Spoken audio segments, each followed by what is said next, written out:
할렐루야. 6월이 되니까 확 더워졌습니다. 더워졌는데 다 건강 조심하시고요.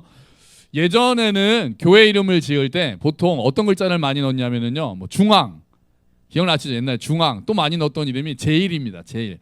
지역을 넣고 나서 중앙교회. 제가 중고등부 때 다녔던 교회가 과천중앙교회거든요. 근데 이렇게 되니까 이게 이제 성경은 다 지역 이름으로 뭐 고린도 교회, 에베소 교회, 빌립보 교회. 그래서 그게 이제 우리 선배 목사님들은 그게 가장 성경적이다 생각해서 지역 이름을 넣어서 이제 하는데, 그냥 과천교회도 있지만 그래도 우리가 중심이 되겠다 이런 마음으로 과천중앙교회, 아니면 우리가 과천에서 제일 가는 교회가 되겠다, 뭐 우리도 목동 제일교회 있잖아요. 이제 그런 식으로 하다가 이제 그렇게 되면 약간 한계가 생깁니다. 교단이 다양하잖아요. 그래서 나중에는 과천중앙장로교회, 과천중앙감리교회, 과천중앙성결교회 이런 식으로 됐죠.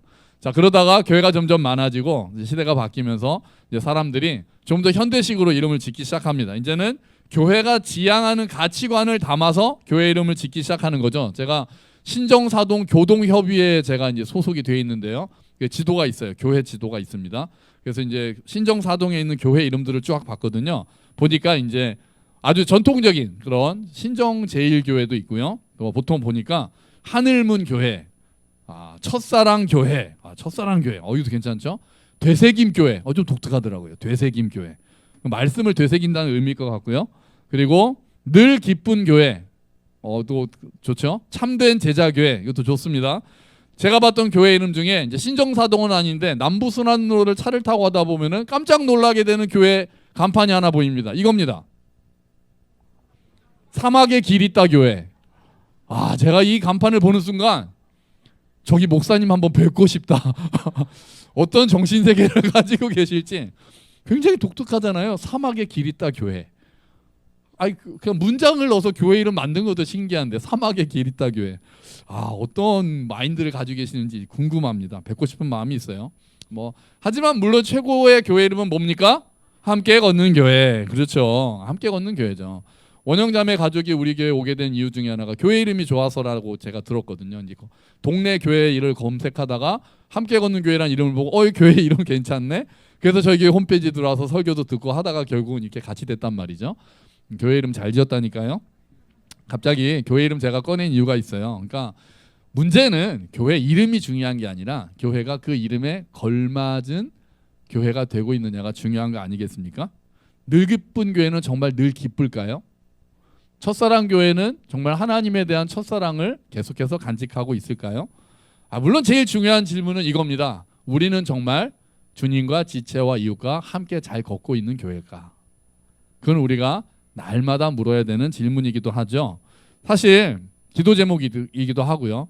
이름에 걸맞지 않을 때 우리는 안타까움을 느낍니다. 사랑교회가 맨날 싸울 때 그 마음이 아프죠. 기쁜 교회가 늘 슬플 때 안타깝죠. 은혜교회에 은혜가 없고 예수교회에 예수가 없으면 그건 교회도 아니죠. 예수가 안 계시면 교회도 아니죠.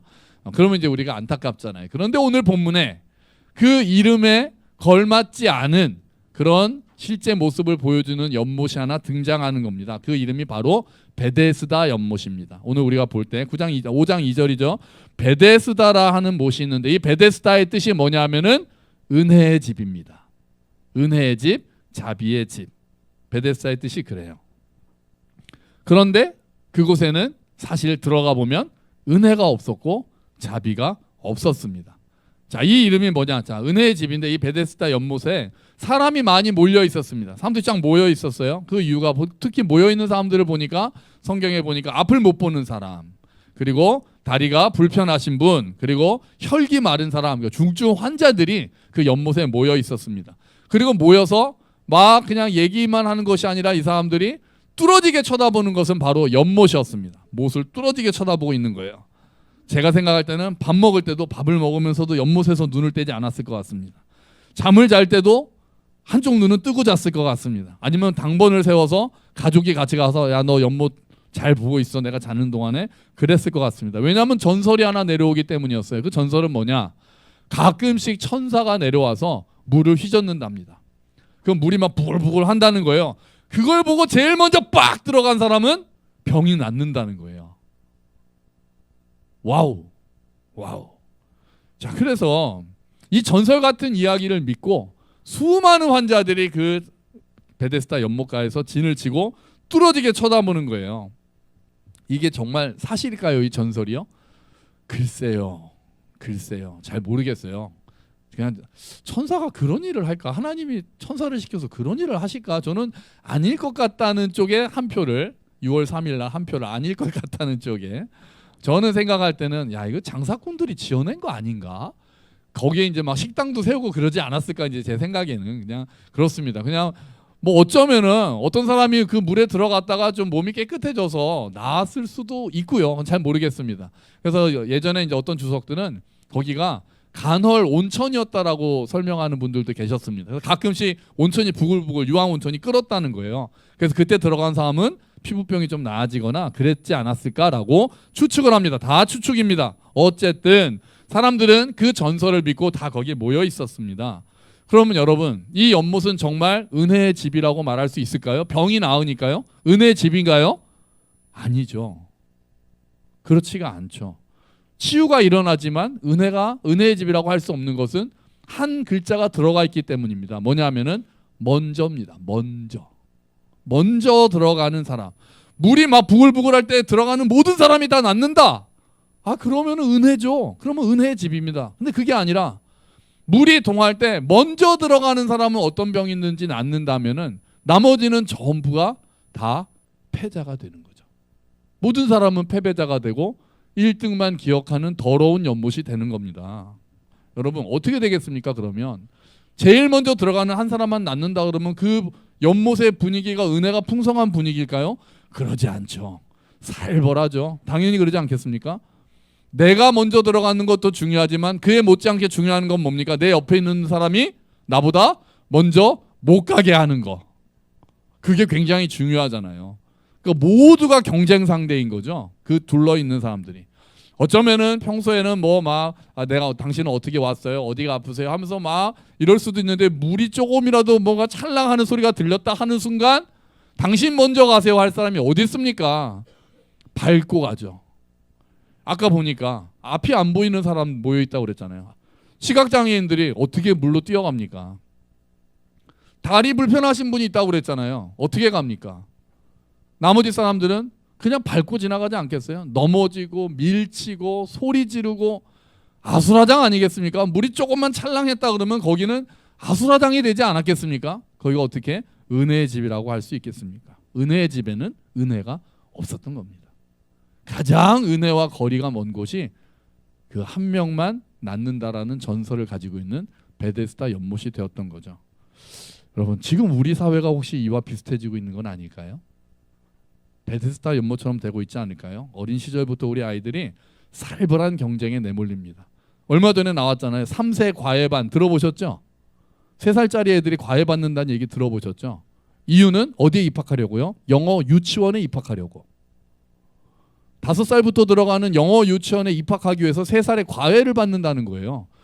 저는 그 내용이 굉장히 궁금합니다. 도대체 뭘 과외를 해서 시험을 도대체 뭘 보길래 그 3살짜리 애들을 데리고 과외를 하고. 놀랍잖아요. 이런 책이 하나 있어요. 경쟁 교육은 야만이다. 우리의 불행은 당연하지 않습니다라는 책, 김누리 교수님이 쓴 책인데요. 우리나라의 경쟁 교육이 우리 대한민국 전체를, 특히 아이들을 너무나도 불행하게 만든다고 역설하시면서 교육 혁명을 일으켜야 된다라고 주장하는 책입니다. 자, 이 책에 이런 내용이 나와요. 여러 나라 사람들한테 당신의 학창 시절을 한번 생각해 보세요. 당신의 학창 시절은 어땠습니까? 이렇게 물어보는 그 테스트가 있거든요. 그랬는데 거기에 나오는 보기가 하나가 이겁니다. 당신의 학창 시절은 광장이었습니까? 광장은 어떤 거냐면은 열린 토론이 일어나고 민주주의를 교육할 수 있는, 나와 다른 사람들의 의견도 수용할 수 있는 그런 협력하는 곳이 광장입니다. 1번이 광장이었습니까? 체크하는 거였습니다. 2번 혹시 시장이었습니까? 시장은 어떤 거냐면 자신의 능력과 가치를 교환할 수 있는 곳. 그런데 그 가운데서 경쟁은 발생하는 곳이 시장이었습니다. 당신의 학창 시절은 시장이었습니까? 3번째가 이겁니다. 당신의 우리 대한민국의 학생 그 어른들이 제일 많이 찍었던 게 3번이거든요. 3번입니다. 3번은 뭐냐? 당신의 학창 시절은 이거였습니까? 정글입니다. 정글. 모두가 경쟁자. 친구와의 우정 이런 거보다는 내 옆에 있는 사람이, 그러니까 지금 전에 우리 승민 형제님이랑 그런 얘기를 했는데, 정시를 줄이고 내신을 늘리면, 내신이 너무 중요해지면 더 안 좋은 것 같다 이런 얘기가 나온 거예요. 내신은 어쨌든 내 옆 사람하고 경쟁하는 게 되잖아요. 정시는 내가 모르는 대한민국의 다른 애들이랑 경쟁하는 건데, 내신은 우리 반 아이들과 경쟁해야 되는 거니까 좋은 점도 있는데 그런 점은 안 좋겠다, 안타깝다 이런 생각들을 한 적이 있거든요. 이야기들을 했습니다. 우리나라 어른들은 대부분이 3번에 찍었다는 거예요. 미국 사람들이 많이 찍은 게 2번입니다. 시장에 많이 찍었다라고 그래요. 유럽의 학생들이 광장에 많이 찍었다 그럽니다. 이 김대리 교수님이 이걸 가지고 강의를 하시다가, 그 TV에서 강의를 하시다가 거기 패널들이 좀 앉아 있잖아요. EBS 강의 같은 거에. 거기 독일인이 하나 있었습니다. 그 독일인한테, 독일 이름은 제가 모르겠는데, 당신의 학창 시절은 셋 중에 뭐였어요? 그랬더니 저는 없어요 그러는 거예요. 뭐였는데요? 그랬더니 이럽니다. 파티였는데요. 학창 시절을 파티였다, 그렇게 기억을 하는 거예요. 나의 고등학생 시절은 파티였어요. 독일 학생이 그렇게 말하는 거예요. 그 얘기를 제가 영상을 보고 너무 부럽고, 우리 아이들이 너무 불쌍하고, 라하야, 너의 학생 시절은 뭐니? 왠지 너는 파티일 것 같구나. 모두 정글인데 혼자 파티. 그래도 괜찮아. 그래도 괜찮아.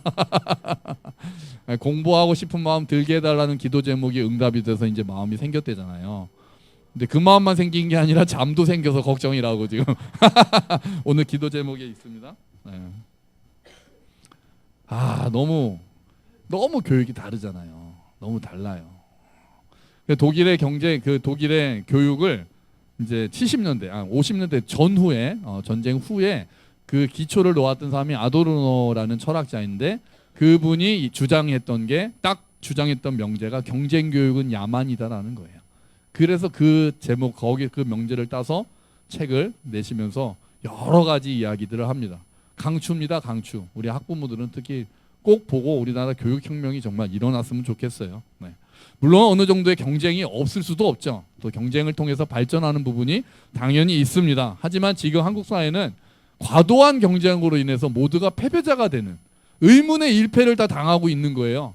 아주 극소수의 잘 나가는 몇 명들, 아주 금수저, 아주 부자, 아주 권력가, 이런 몇 명들 극소수를 제외하고는 모두가 의문의 일패를 당하고 불행해지고 있는 상황이 한국의 상황인 거죠. 한 번 뒤처지면은 따라잡을 수 없는, 패자 부활이 거의 불가능한. 그래서 유럽의 학자들이 독일은 10샷 사회고 한국은 원샷 사회라고 표현한다는 거예요. 한국은 한 번 해서 탈락하면은 기회가 없는 나라. 독일은 10샷 사회래요. 10번씩 다시 기회를 재개할 기회가 있는 나라.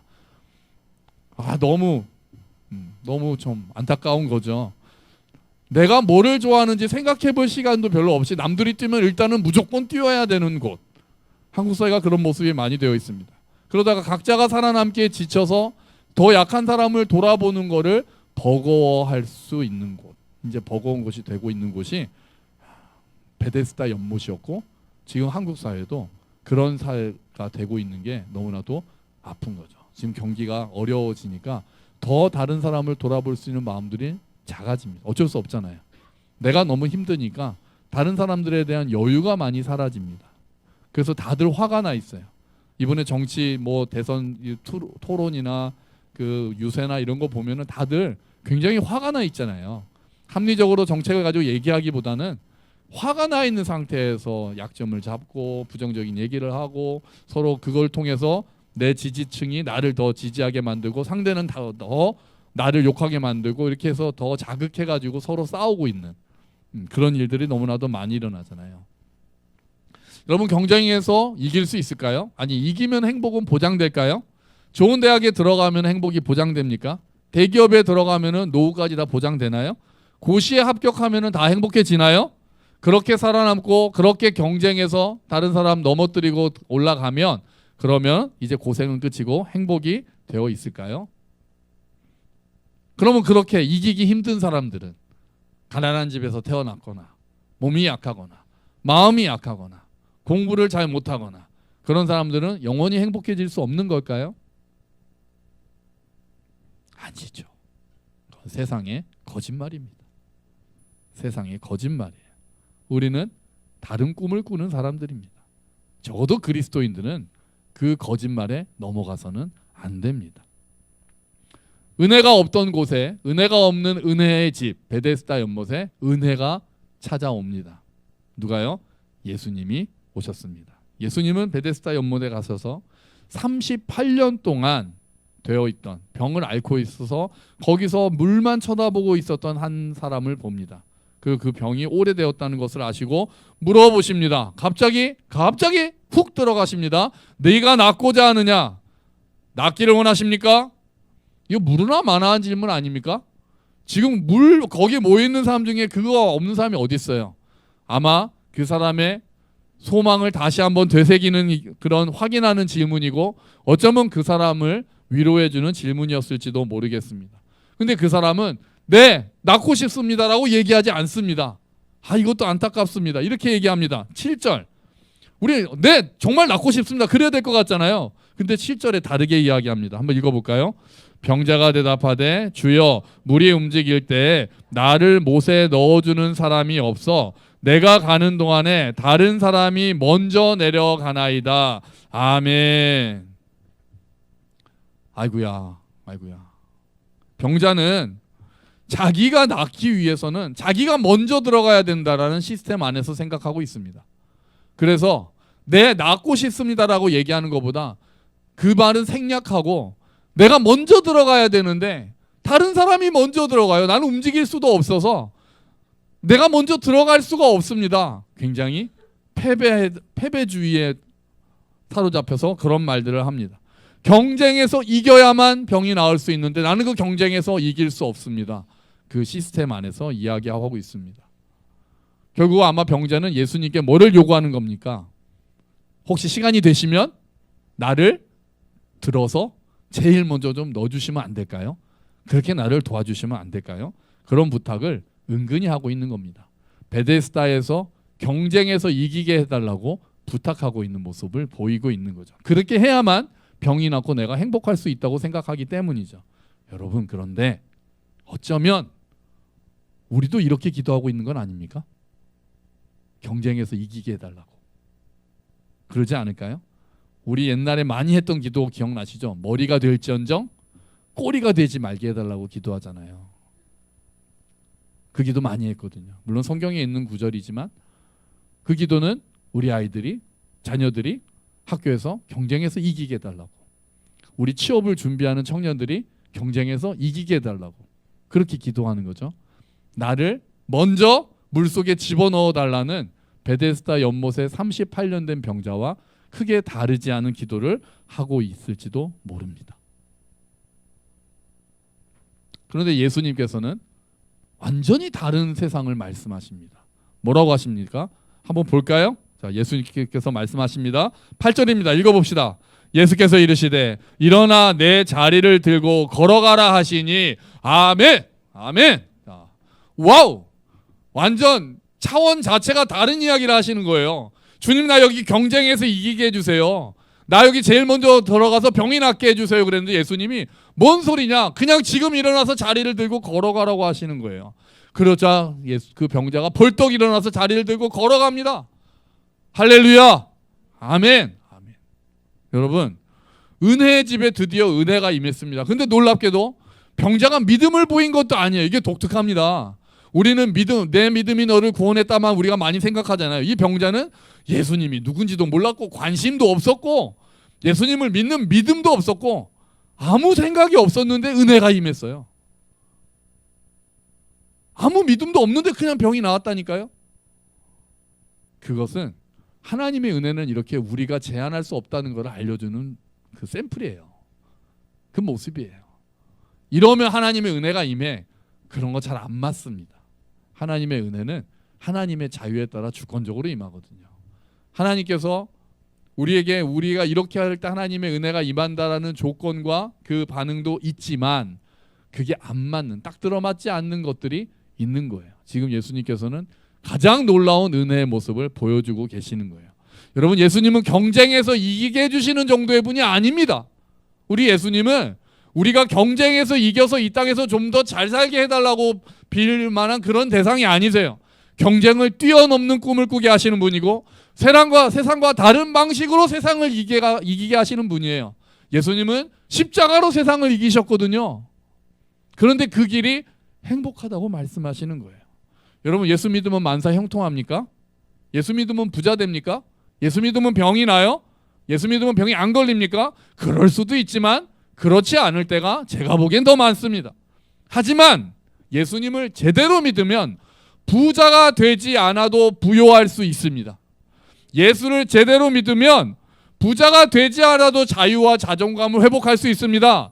예수를 제대로 믿으면 병이 낫지 않아도 하늘의 평강을 누리면서 이겨낼 수 있습니다. 예수를 제대로 믿으면 죽음 앞에서도 소망 가운데 죽을 수 있습니다. 병이 낫지 않아도 소망으로 죽을 수 있습니다. 그게 그리스도인들이고 그게 우리라고요.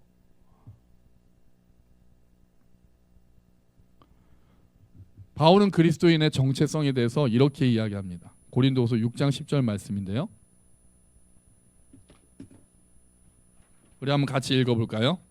또 슬픈 사람 취급을 받았으나 우리는 항상 기뻐하였으며 가난한 자 같으나 많은 사람을 부유하게 하였고 아무것도 가지지 않은 자 같으나 우리는 모든 것을 소유한 사람입니다. 아멘.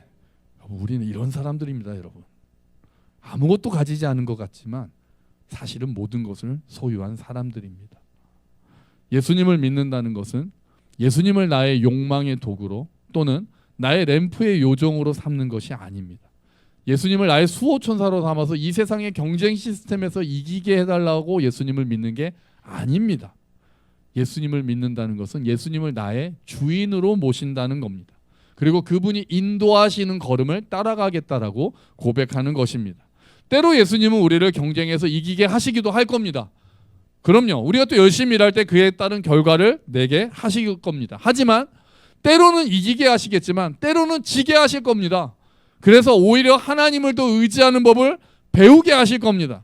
때로는 세상과 아예 다른 방식으로 살라고 말씀하실 겁니다. 세상이 말하는 행복의 기준이 아니라 내가 이야기하는 행복의 기준으로 살아가라고 예수님은 우리에게 늘 말씀하실 겁니다. 각자 도생의 사회고 각자 자기를 챙겨야 되겠다고 하는 사회에서 그렇지 않다 서로 돌아보고 함께 걸어야 한다라고 예수님은 말씀하실 것입니다. 그리고 그 길을 걷는 사람들은 고난을 겪겠지만 그 고난을 뛰어넘는 하늘의 평강을 누리게 될 것이라고 말씀하십니다. 우리가 믿는 예수님은 그런 예수님이고 우리는 그런 예수님을 믿어서 있는 겁니다. 나한테 뭘 해준다고, 내가 이 땅에서 잘 먹고 잘 살게 해준다고, 내가 이 땅에서 평안하게 살게 해준다고 그 목적으로 예수를 믿는 게 아닙니다. 궁극적인 목적은 우리가 하나님을 아는 것이고 그 결과로 우리에게 하늘의 평강이 따라오는 것입니다. 여러분, 세상은 여전히 우리 보고 열심히 더 뛰라고 할 겁니다. 더 악착같이 살라고 할 겁니다. 남 돌아볼 시간에 너 스펙을 더 쌓으라고 할 겁니다. 옆 사람 다 봐줬다가는 네가 뒤떨어질 것이라고 이야기할 겁니다. 그래야만 자기 앞가림을 할 수 있을 것이라고, 그래야만 행복을 누릴 수 있을 것이라고 이야기할 것입니다. 하지만 그것은 거짓말입니다. 거짓말이에요. 그 안에는 참 생명이 없습니다. 그 안에는 참 자유가 없습니다. 참 생명과 참 자유는 오직 그리스도 안에만 있습니다. 우리가 그분을 인격적으로 만나 그분을 주님으로 모시고 살 때만 우리는 참 생명, 참 평안, 참 자유를 누릴 수 있습니다. 그리고 그 생명은 이 땅에서 끝나는 것이 아니라 이 땅을 넘어가서 영원한 나라에까지 이어질 줄로 믿습니다. 여러분, 우리 교회가 진정한 은혜의 집이 되기를 소망합니다.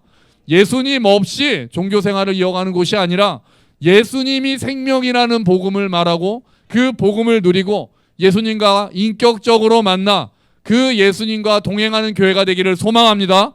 우리의 관심이 물이 언제 움직이느냐, 내가 어떻게 하면 먼저 들어갈 수 있느냐, 어떻게 하면 하나님이 나를 도와주셔서 저 연못에 먼저 뛰어 들어가느냐가 아니라 하나님께서 지금 자리에서 네가 나를 믿고 일어나 걸으라고 하실 때 그 음성을 듣고 이 땅에서 하늘을 누리는 저와 여러분이 되시기를 소망합니다.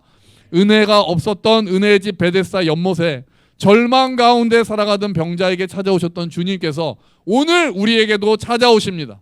여러분, 그분을 깊이 만나고 그분을 깊이 알아가고 그분을 닮아가며 그분의 길을 따라 생명과 자유의 길을 걸어가게 되시기를 주의 이름으로 축원합니다. 아멘. 우리 같이 기도하죠.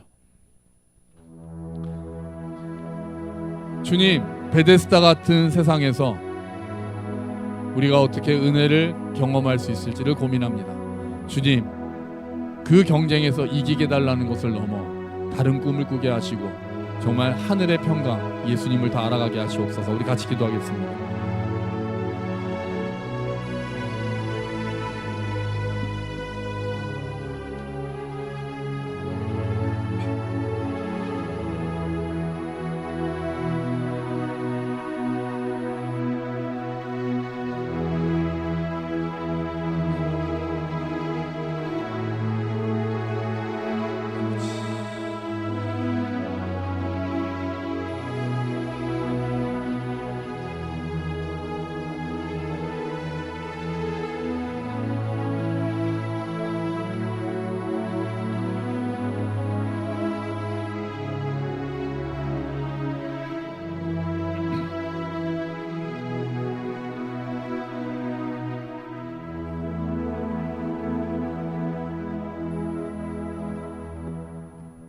하나님 아버지, 그리스도 안에는 실패한 인생이 없습니다. 그리스도를 알아간다면, 하나님을 의지한다면 우리는 실패하지 않습니다. 하나님, 우리는 주 안에서 승리하는 자들임을 믿습니다. 베데스다 연못 같은 세상에서 경쟁하지 않으면 뒤처진다고 협박하며 경쟁을 이겨야만 행복할 수 있다고 말하는 세상에서 우리는 다른 길을 꿈꾸며 다른 길을 찾는 자들 될 수 있도록 주님 도와주시옵소서. 은혜가 없었던 그 베데스다 연못에 은혜로 찾아오신 주님께서 그 병자를 일으켜 세우셨던 것처럼 그들과 경쟁하는 시스템이 아니라 먼저 연못에 뛰어들어가는 것이 아니라 그곳에서 예수를 알고 일어설 수 있었던 병자처럼 우리 또한 이 안에서 살아가지만 이 안에서 머무는 것이 아니라 이 세상을 뛰어넘어 정말 하늘의 하나님께서 주시는 평강을 누릴 수 있게 하시고 그 은혜를 경험하며 살아가는 우리 모두가 될 수 있도록 주님 도와주시옵소서. 우리 교회가 진정한 은혜의 집이 될 수 있도록 도와주시옵소서. 우리 가정이 은혜의 집이 될 수 있도록 도와주시옵소서. 정말 우리 집, 우리 교회, 우리 가정 가운데 예수님께서 중심 되시고 그 예수님의 길을 따라 참 평안, 참 자유, 참 생명을 누리는 우리 모두가 될 수 있도록 주님 은혜를 베풀어 주시옵소서. 예수 그리스도의 이름으로 기도합니다. 아멘.